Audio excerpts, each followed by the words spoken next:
Amis cheminots, bonjour, bonsoir, comme vous voulez, comme d'hab, c'est internet. Hein. Bonjour.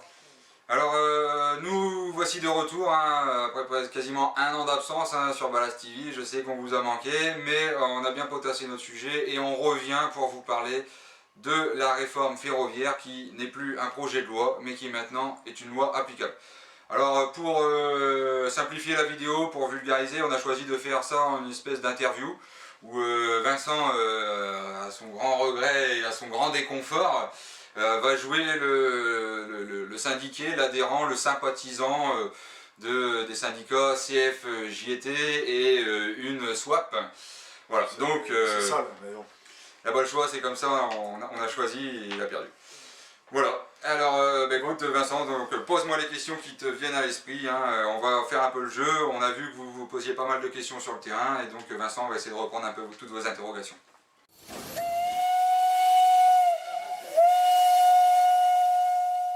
Alors moi, en tant qu'adhérent UPSA, CFGT, voilà, moi j'écoute mes syndicats, hein, double quartier, comme ça, double protection.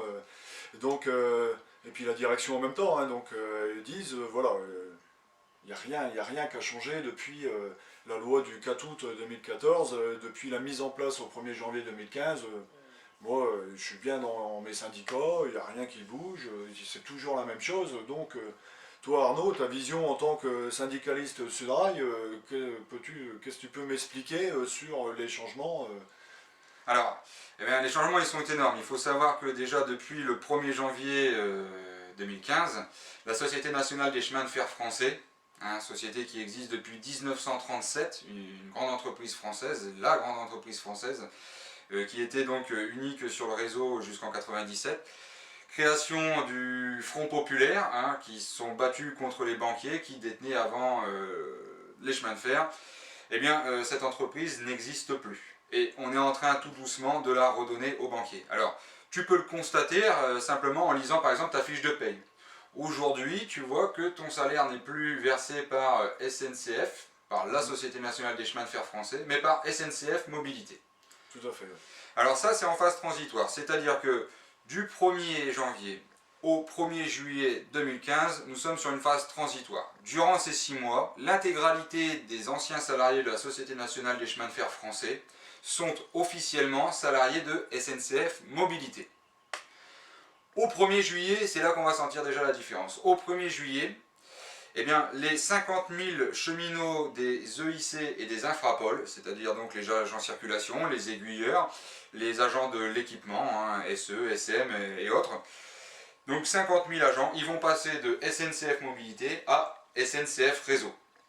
Pour l'instant, SNCF Réseau, ça existe, mais on ne retrouve du 1er janvier au 1er juillet uniquement les 1400 salariés de l'ex-RFF.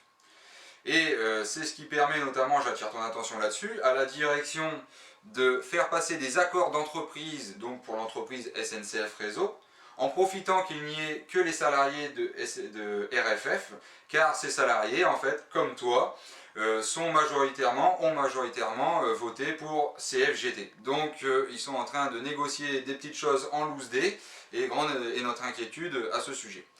Donc ça c'est donc pour SNCF Réseau. Ensuite il y a l'entreprise de tête SNCF. Là-dedans on va retrouver donc les salariés des directions centrales, des directions régionales qui sont amenés à disparaître rapidement avec la réforme des régions.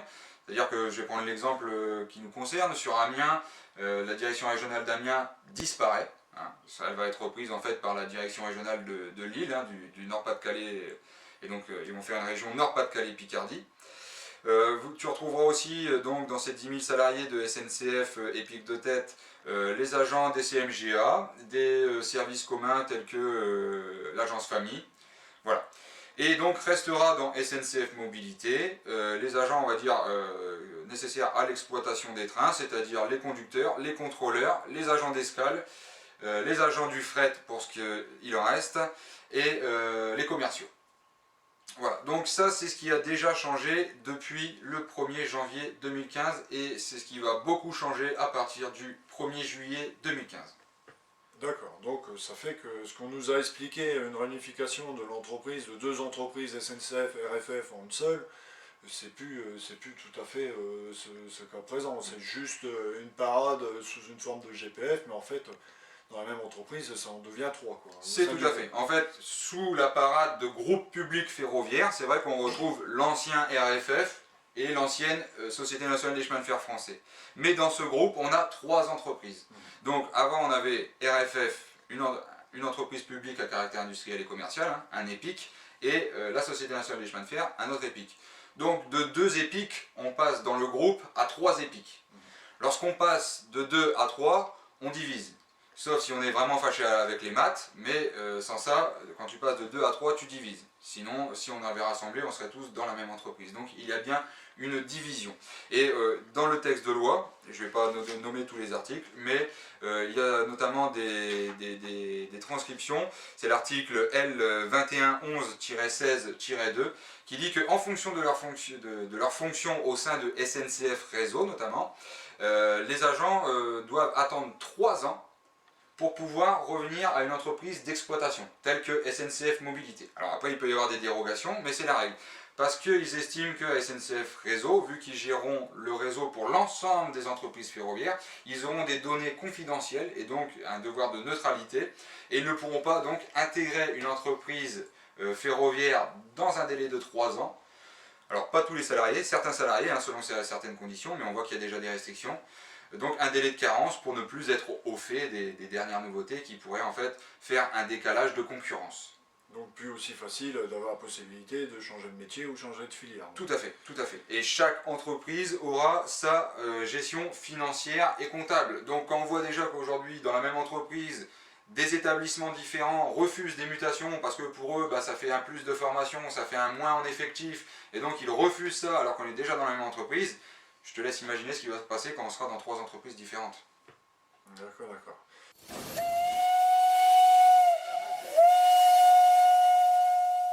Par contre, moi j'ai encore des questions, hein, parce que ça m'a l'air assez lourd. Par rapport au RH077, ma direction, la CFGT, l'UPSA, on dit, voilà, il n'y a rien qui changera pour les cheminots. Et c'est vrai qu'à l'heure actuelle, moi j'ai toujours mes 28 congés, 114 ou 118 repos selon le régime où je suis, mes repos journaliers, tout ça, moi je vois rien qui a changé. Alors c'est tout à fait vrai, c'est-à-dire que pour l'instant, depuis le 1er janvier 2015, le RH77 n'a plus de base légale.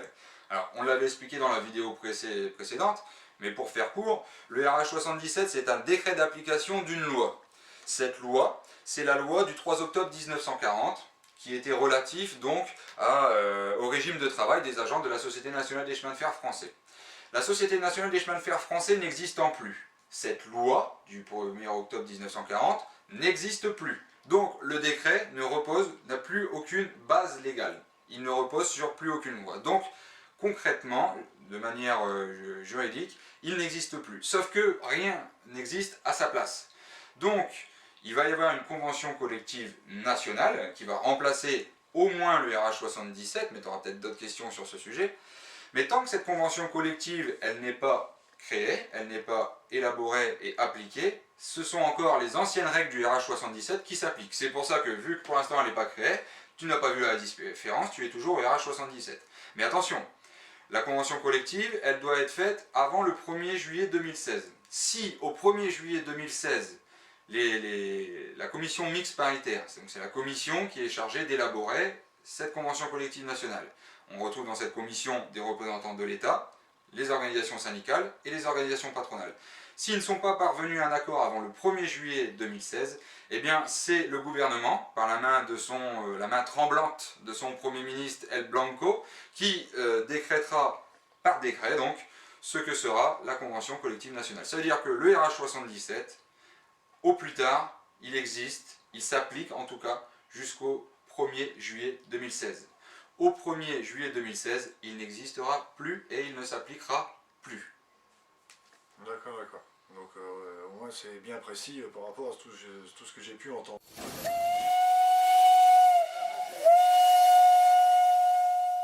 Et par rapport aux autres RH, ça c'est rien qui bouge. Alors les autres RH, non, c'est faux. Alors là c'est encore autre chose, c'est l'article 32 du texte de loi.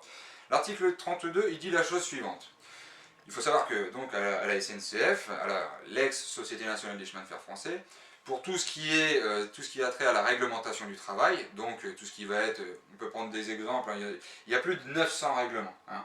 Donc ces 900 règlements, ils portent notamment sur les primes, les EVS, ils portent sur les congés avec le RH 143.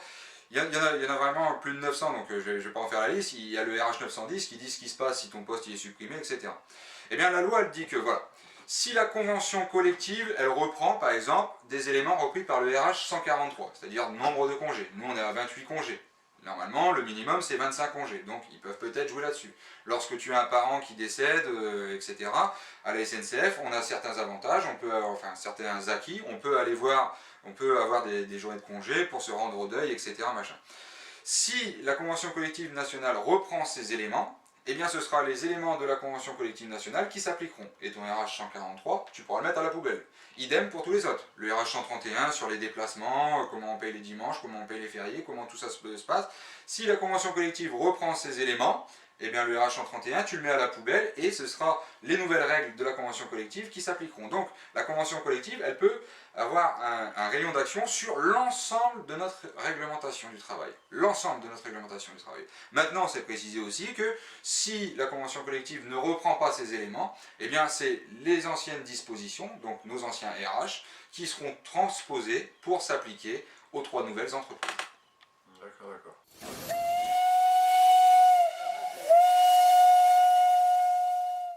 Et pourquoi en fait on devrait être inquiet Alors, déjà au vu de tout ça, c'est-à-dire que on vous avait expliqué dans la dernière réunion, dans la dernière vidéo, que par rapport au RH 77, et donc ce que prévoit le RH 77, on vous avait parlé de la convention collective qui existe depuis 2008, hein, d'octobre 2008, qui a été signée par l'UNSA, la CFTC et la CFE-CGC, et bien sûr le patronat, vu que ça les intéressait.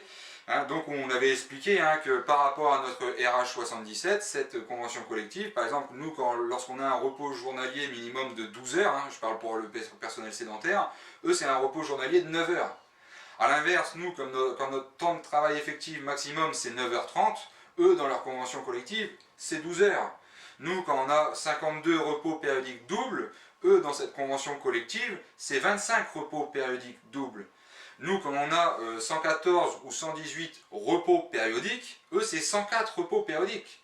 Nous, on a des RQ, on a des RU, on a des RN. On a donc de 104 à 114 ou 118, on a 14 ou 10 repos périodiques de plus. Eh bien, eux, dans la convention collective, ils ont 104 repos et c'est tout. Ensuite, c'est la diligence du patron. C'est-à-dire que lorsque tu travailles plus que le temps prévu par les 104 repos périodiques, eh bien c'est le patron qui choisit s'il te rend ce temps, ces heures supplémentaires en repos, ou s'il te les paye. Mais on sait bien comment ça marche, on sait pourquoi les patrons ils ont voté Sarkozy en 2007. Les patrons, pour eux, c'est plus avantageux de payer des heures sup, qui sont en plus, il y a des défiscalisations au niveau des impôts, c'est plus avantageux pour eux de faire des heures supplémentaires aux agents qu'ils ont déjà, plutôt que d'embaucher un agent, hein, de payer les charges par rapport à cet agent, et de gérer cet agent sur l'ensemble de sa carrière. Aujourd'hui, une carrière, c'est malheureusement minimum 40 ans. Donc, ce qui nous inquiète, et ce qui nous inquiétait déjà, c'est qu'on se disait, on va perdre énormément de temps de repos, de temps avec nos enfants, avec notre femme, avec notre famille, de temps pour s'occuper de nous-mêmes. Et on va être de plus en plus au crochet d'un patron. Et ça, c'est vraiment une chose qui nous inquiète. Alors, en plus, au moment de la vidéo, on était sur un projet de réforme, donc on n'avait pas encore la loi ficelée et aboutie telle qu'elle est aujourd'hui, elle est applicable. Et on vous présentait les choses en disant, voilà, la convention de 2008 qui a été signée par la CFE, CGC, l'UNSA, la CFTC, elle est à ce niveau-là. Nous, le RH 77, il est là, donc notre marge, on sait qu'on est à 150, 160 000 à ce niveau-là, eux ils sont 5 000 à ce niveau-là. On disait, bah, le risque c'est qu'on tende vers ces 5 000-là. Mais il y a pire, c'est que là, l'organisation patronale qui représente donc le patron à la commission mixte paritaire, ils ont déclaré que la convention de 2008, elle était à un niveau de garantie trop élevé. Donc, nous qui pensions être entre ça et ça, on risque de retomber en dessous de la convention de 2008. Donc on va descendre encore plus bas. Donc. Voilà. Donc ça, c'est vraiment une peur qui est affirmée par les déclarations du patronat.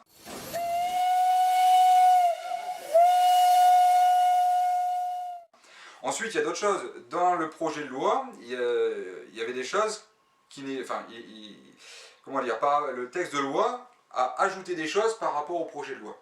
Et notamment une disposition spéciale qui prévoit que les autorités organisatrices, alors ce qu'on appelle autorités organisatrices, c'est les conseils régionaux, c'est le syndicat des transports d'Île-de-France pour l'Île-de-France, auront la possibilité de racheter les biens immobiliers et le matériel roulant, donc de la production ferroviaire.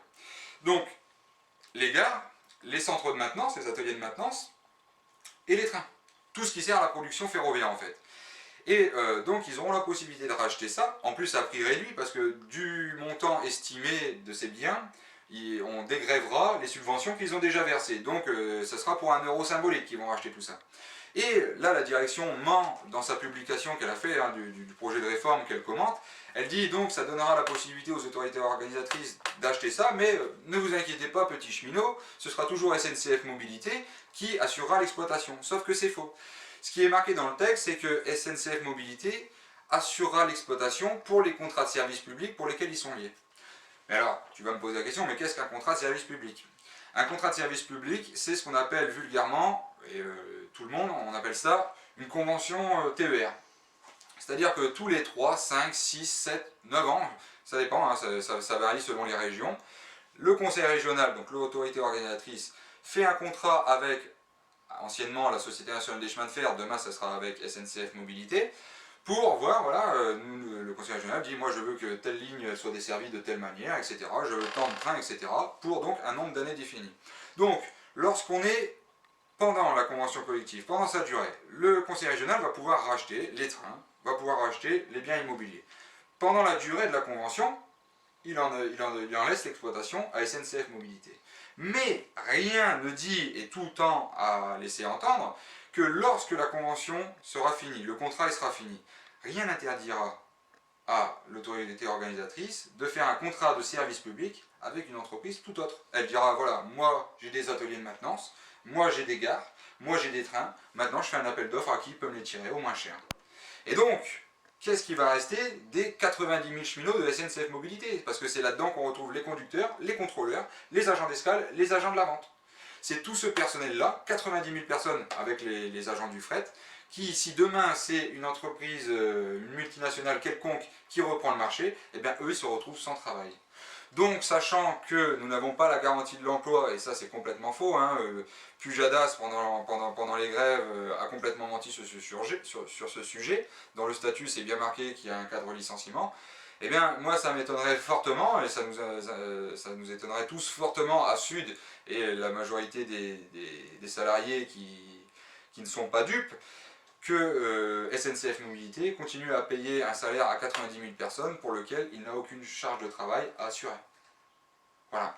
Sachant qu'à côté de ça, on a déjà des déclarations dans la presse, dans le Figaro, dans les Échos, où ils annoncent déjà que d'ici l'horizon 2019-2020, il y aurait 10, 11, les chiffres varient, mais on est à peu près sur l'ordre de 10 000 emplois de moins à SNCF Mobilité. Ça veut dire que de 90 000, d'ici l'horizon 2019-2020, hein, donc 4 à 5 ans, on serait plus que déjà dans SNCF Mobilité 80 000. Moins 10 000 bonhommes en 4 ou 5 ans. Et ça, bon, bah, pas par ce biais-là tout de suite, mais en augmentant en fait ce qu'ils font déjà, c'est-à-dire que plus de contrôleurs dans les trains, plus de personnel au guichet des gares qui ferment. Hein. Là, au mois de décembre 2014, le conseil régional, via la convention TER, en fait, a acté la suppression de 37,6 postes, rien que pour la région Picarde. Voilà, tout ça c'est un phénomène qui tend à s'amplifier et qui va tendre à s'amplifier parce que, je le rappelle, ces 3 entreprises publiques ont un devoir de gestion financière. Donc, il est hors de question qu'elles ne tiennent pas leur compte et qu'elles ne fassent pas de la rentabilité.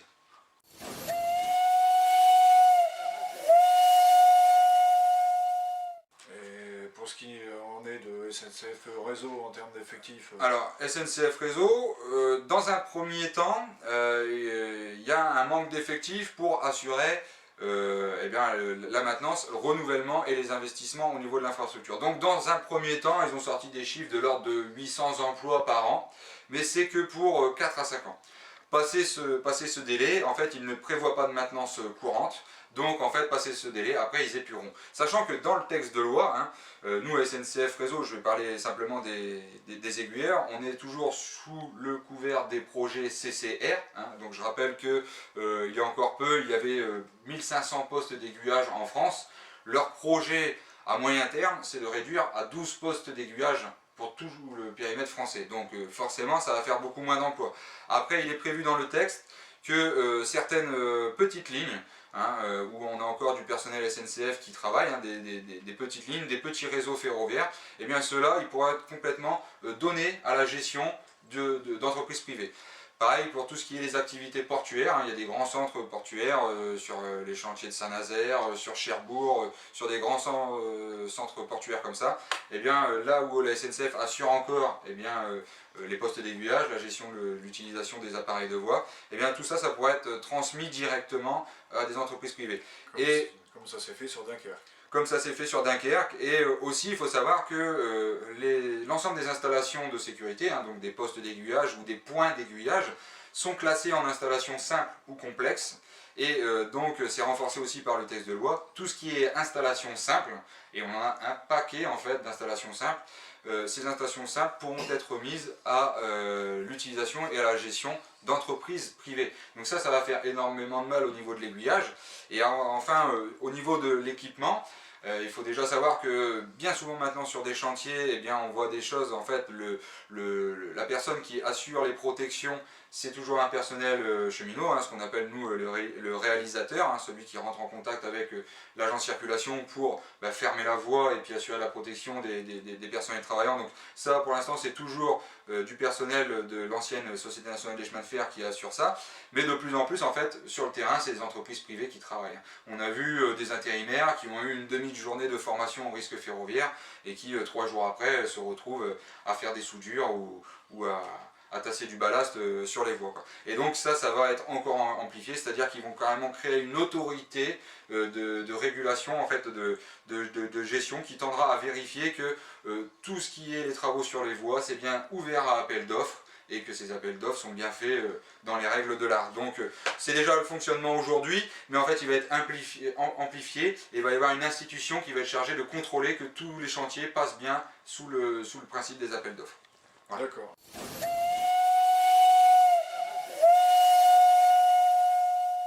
Il y a une dernière chose qui m'intéresse également, tu n'en as pas causé, c'est la dette. Qu'est-ce qu'il en est de la dette? Alors la dette, en fait, c'est une chose intéressante parce qu'en fait, l'unique motivation du projet de réforme, c'était la dette. Ah, il y a la dette, il y a la dette, il y a la dette, donc il faut faire une réforme, il faut faire une réforme, il faut faire une réforme.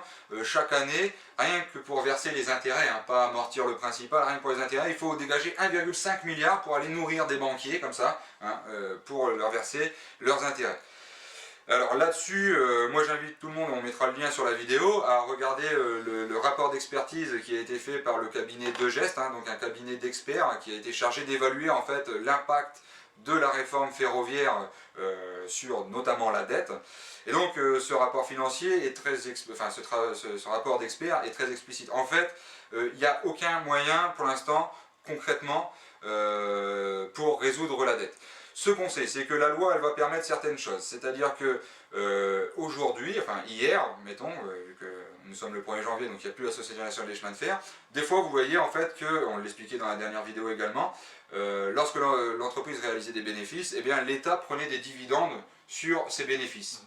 Demain, ça se fera plus. Par contre, ce qui est prévu, c'est que en fait, SNCF Mobilité, donc là où il y a le TGV, là où il y a l'Internet pour la vente des billets, donc ça fait énormément de marge, hein, parce que des serveurs, ça coûte rien pour vendre des billets. Eh bien, il est prévu que SNCF Mobilité pourra donner une part de ses bénéfices à SNCF Réseau, et à SNCF tout court, SNCF Épique de Tête, et SNCF Épique de Tête pourra redonner des versements à SNCF Réseau pour lui permettre d'épurer les dettes. Donc au lieu en fait que les bénéfices de cette entreprise nationale aillent à l'État hein, pour les écoles, les hôpitaux, les routes, voilà, l'ensemble des biens de la collectivité, et eh bien maintenant ils iront directement pour enrichir une minorité de banquiers. Ce qu'on sait aussi, hein, et je vous invite aussi à lire Le Vue du Rail, hein, donc c'est un magazine fait par le CCE, hein, le comité central d'entreprise, donc au niveau national, le CE national, hein, sur la réforme ferroviaire, où en fait il explique que si on voulait rendre rentable la production ferroviaire, eh bien il faudrait supprimer 7500 km de lignes. 7500 km de lignes, il faut savoir que le réseau aujourd'hui c'est 30 000 km de lignes, donc ça veut dire suppression d'un quart du réseau. Il faut savoir que, pour donner des chiffres, seuls 15 000 km de lignes sont électrifiés. Donc voilà, si on en passe par là, s'il faut rembourser la dette à tout crin, eh bien c'est des lignes qui risquent de fermer, c'est de l'argent qui au lieu d'aller à la collectivité va aller aux banquiers, et sachant que c'est ce que pointe le rapport, ça ne suffira pas à éponger la dette. Ça, on aura du mal à verser les intérêts de la dette. Et il est déjà prévu de contracter des dettes pour rembourser la dette. Le groupe public aura cette faculté de pouvoir s'endetter pour rembourser ses endettements. Donc le cercle vicieux tel que nous le connaissons depuis la loi Pompidou. Voilà. J'en viens aussi sur un article du texte de loi, hein, qui dit simplement qu'en fait il se donne 2 ans, hein, pour créer une commission pour réfléchir au problème de la dette. Donc ça veut dire concrètement par cet article de loi, hein, que rien n'est prévu pour résoudre la dette, vu qu'ils disent qu'ils vont se créer une commission et qu'ils se laisseront 2 ans. Hein, c'est l'article 11. Dans un délai de 2 ans à compter de la promulgation de la loi, le gouvernement remet aux commissions permanentes du Parlement compétentes en matière ferroviaire un rapport relatif à la trajectoire de la dette SNCF Réseau. Voilà, donc pour l'instant ils n'en savent rien. Ils ne savent pas comment ils vont faire sur la dette. Donc la raison pour laquelle on nous a fait cette réforme, eh bien en fait il n'y a aucune réponse à ça. C'est-à-dire que la dette va rester la même et il va falloir fermer des lignes. Donc bon, c'est en redondance, hein, ça résonne avec le projet Macron, hein, qui veut fermer des lignes pour les remplacer par des bus. Bon bah oui, effectivement, voilà ce qui nous attend, quoi.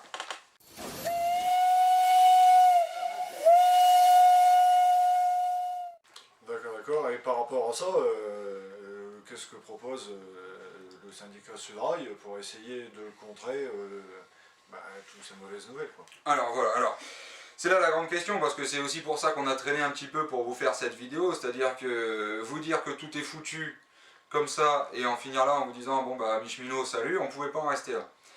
Alors ce qu'on sait déjà, c'est que l'ensemble des organisations syndicales, hein, toutes confondues, même l'UNSAP et la CFGT, nous appellent à se mobiliser pour avoir une convention collective du plus haut niveau possible. Sachant que l'UNSA et la CFDT, je ne sais pas comment ils se mobilisent. Ils doivent se mobiliser dans leur chiotte ou devant leur télé, mais en tout cas, ils appellent pas à la grève ou à la manifestation. Donc, nous, on est assez inquiets, parce qu'on voit notamment, pour prendre la dernière grève, hein, la grève récente du mois d'avril, le 9 avril, bon, certes, il y avait quand même pas mal de monde dans la rue, mais c'est pas ça qui constitue un rapport de force pour peser en fonction des enjeux qu'on a devant nous. Alors, nous on s'est posé la question, on s'est dit, voilà, à chaque fois qu'on part sur des grèves, eh ben, c'est des syndicats qui, en haut lieu, décident de ça.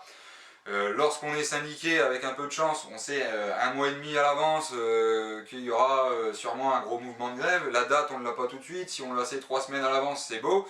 Le temps que les tracts se fassent, le temps que la diffusion se fasse sur le terrain, voilà, les gens sont au courant au dernier moment et ce n'est pas eux qui ont choisi. Et se pose toujours la question, lorsqu'on veut faire grève, est-ce que si je fais grève, les autres ils vont faire grève aussi? Alors beaucoup de gens, de plus en plus, et c'est malheureux, disent bah j'attends de voir. Je regarde ce qui se passe la première journée, et puis s'il y a un mouvement fort, je m'inscris dedans. Sauf que de plus en plus de monde réagit comme ça. Donc au premier jour de grève, eh ben, il n'y a plus personne dans la grève. Sur la réforme du mois de juin, au premier jour de grève, nous étions que 30% de grévistes, hein, le 10 ou le 12 juin, je ne sais plus exactement. Donc pas un nombre suffisant. Alors nous on a réfléchi à tout ça. D'autres syndicats, notamment la CGT, proposent une autre réforme. Et eux, ils se vantent d'inscrire leur réforme tout à fait en accord avec les traités européens et les directives européennes.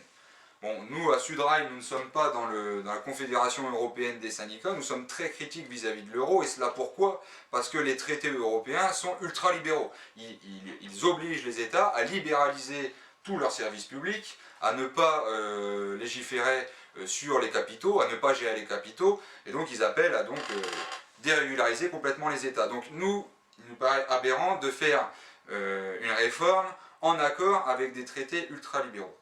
Pour nous, la seule réforme qui peut être utile et qui peut avoir lieu, c'est le retour à une seule et unique entreprise ferroviaire. Alors c'est pour ça qu'on s'est dit, et vous aurez le lien donc dans cette vidéo, nous allons créer une pétition. Le but de cette pétition, c'est le suivant, c'est-à-dire qu'en signant la pétition, vous vous engagez sur l'honneur, sur votre honneur, à ce que lorsqu'il y aura 80 000 cheminots qui, comme vous, se seront engagés sur l'honneur, vous serez prêts à partir sur une grève dure. Alors, les motifs de la grève, les revendications en fait de la grève, je vais vous les énumérer très rapidement. Alors, les revendications seront les suivantes. La renationalisation des chemins de fer français par le retour à une seule et unique entreprise ferroviaire publique, que je pense on pourra appeler la Société nationale des chemins de fer français. Et cette entreprise ne sera pas une entreprise financière, mais une entreprise de service public. Ensuite, l'interdiction de la concurrence par l'institution du monopole de la SNCF sur l'intégralité des chemins de fer français et sur leur exploitation. L'intégration des salariés des entreprises ferroviaires privées au sein de la SNCF, c'est-à-dire que vu qu'il n'y aura plus d'entreprises privées, eh bien, les salariés français, en tout cas sur le territoire français, qui travaillent aujourd'hui pour ces boîtes privées, ils devront réintégrer cette nouvelle entreprise, cette nouvelle Société nationale des chemins de fer français. Ensuite, nous demanderons, dans le cas revendicatif, l'annulation de la dette. Sur ce sujet, Vincent, on va faire très prochainement, et on la mettra en lien dès qu'elle sera faite, une vidéo sur la dette, pour vous expliquer qu'est-ce que c'est l'argent, qu'est-ce que c'est la dette. Si je rejoins M. Drey, bien sûr. Si tu rejoins M. Drey, et donc voilà, on vous expliquera ça, parce que c'est très simple, et donc vous verrez qu'on vit depuis des années sur une aberration, et on saura vous l'expliquer. Ensuite, nous donc, dans ce cadre d'annulation des dettes du chemin de fer français, nous exigerons l'indépendance de la SNCF vis-à-vis des féodalités économiques et bancaires, par l'interdiction faite à la SNCF de contracter des prêts sur le marché financier privé, et l'obligation de ne contracter uniquement des prêts qu'auprès de la Banque centrale française. Parce qu'il faut aujourd'hui, il faut savoir que la dette là qu'on nous dit il y a 40 milliards, il faut faire une réforme. Cette dette-là, elle est issue, et le rapport de Geste en parle, elle est issue des travaux pour les lignes LGV. Et à ce moment-là, on a fait des dettes auprès des marchés américains. Et aujourd'hui, on est sur des taux d'intérêt à plus de 20%. Ce qui explique qu'on ait plus d'1,5 milliard de dettes par an d'intérêt. Ensuite, nous demanderons la création d'un statut unique du salarié de la SNCF. Ce statut ayant un niveau de garantie supérieur au RH 001. Donc en mettant un statut niveau supérieur au RH 001, au moins on est bien clair dans nos revendications que ça ne peut pas être inférieur au RH 001. Et pourquoi un statut unique? Parce que nous on dénonce l'aberration qui est faite aujourd'hui, c'est-à-dire qu'aujourd'hui à la SNCF nous sommes 160 000, mais il y a un peu plus de 10 000 personnes qui ne sont pas au statut. Pourquoi? Eh bien parce que soit ils avaient plus de 30 ans quand ils sont rentrés à la SNCF, soit, et c'est de la discrimination, eh bien ils n'étaient pas du moins français au moment de leur entrée à la SNCF. C'est-à-dire qu'aujourd'hui, vous en trouvez un peu partout en France, il y a des cheminots qui viennent beaucoup du Maroc, et qui sont à 62, 61, 63 ans, 64 ans, encore en train de se glisser sous les attelages, à porter des attelages de 30 kg. Et ces gens-là, donc, ils sont sur un régime privé de retraite, parce que, bien qu'ils soient rentrés avant 30 ans à la SNCF, ils sont marocains, donc ils ne sont pas français, et ils n'ont pas le droit d'avoir le statut du cheminot. Pour nous, c'est une aberration que Sudrail dénonce en justice, l'affaire est toujours en cours, et donc c'est pour ça qu'on demande un statut unique du salarié de la SNCF. Enfin, la dernière revendication, c'est la création d'une réglementation du travail ayant un niveau de garantie supérieur au RH 77. Même chose, supérieur pour ne pas tomber en deçà du RH 77. Donc si vous voulez vraiment un vrai changement, si vous ne supportez plus le fonctionnement de l'entreprise, si vous écoutez les anciens, si vous-même vous êtes un ancien, vous avez connu la SNCF des années 80, la fin des années 90 ou même voire des années 70, vous savez ce qu'on a perdu. Vous savez que si on est dans une entreprise désintégrée comme on l'était jusqu'au 31 décembre 2014, ou si on est dans 3 entreprises différentes, ce sera impossible de revenir à une qualité de production et une qualité de travail, une qualité d'organisation, une qualité de vie au travail telle que celle qu'on a connue. La seule et unique manière de revenir à un fonctionnement de la SNCF fiable et une entreprise humaine et une entreprise qui gère de A à Z la production et de manière concrète et de qualité, c'est de revenir à une seule et humaine entreprise.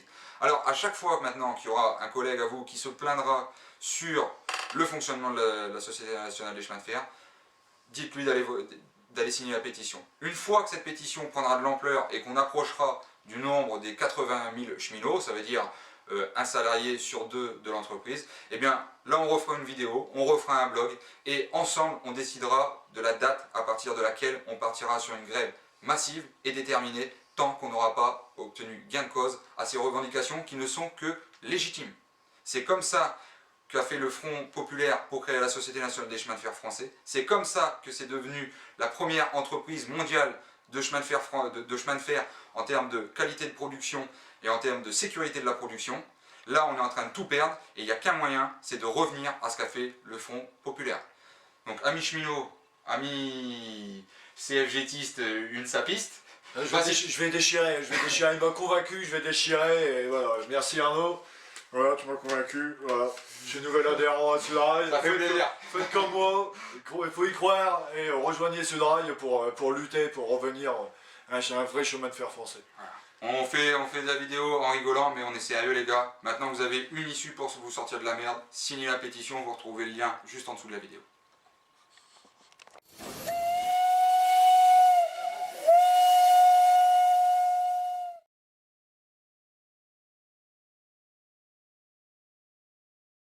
Il y a de réelles avancées par rapport au document initial qui nous a été présenté ce matin. Il y a eu 4 heures de négociation assez ardues, mais on arrive enfin à un résultat. Un résultat avec des engagements, j'ai ici le document en main, avec des engagements complets du ministre et il y a bien marqué engagement sur tous les points sur lesquels on avait demandé.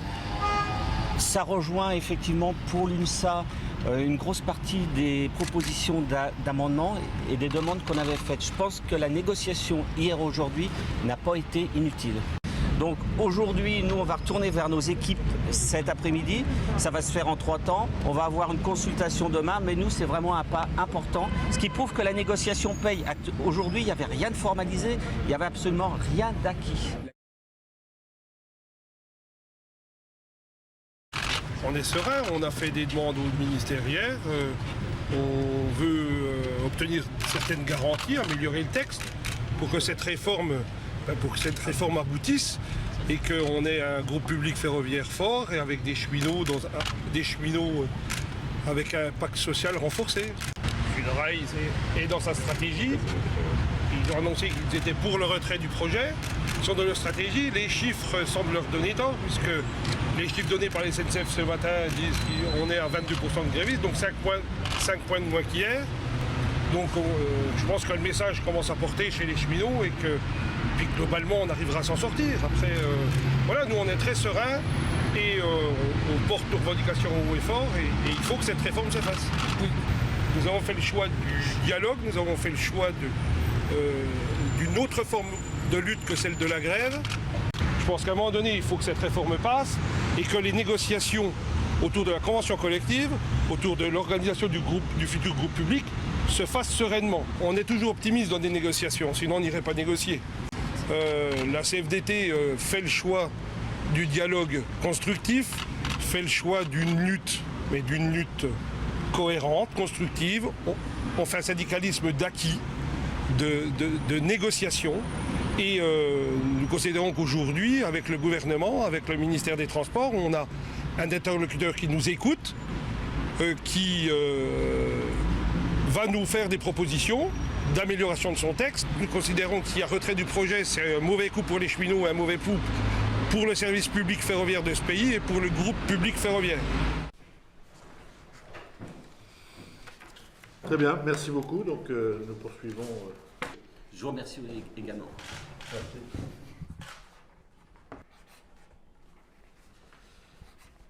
Très bien, merci beaucoup. Merci à vous. Merci.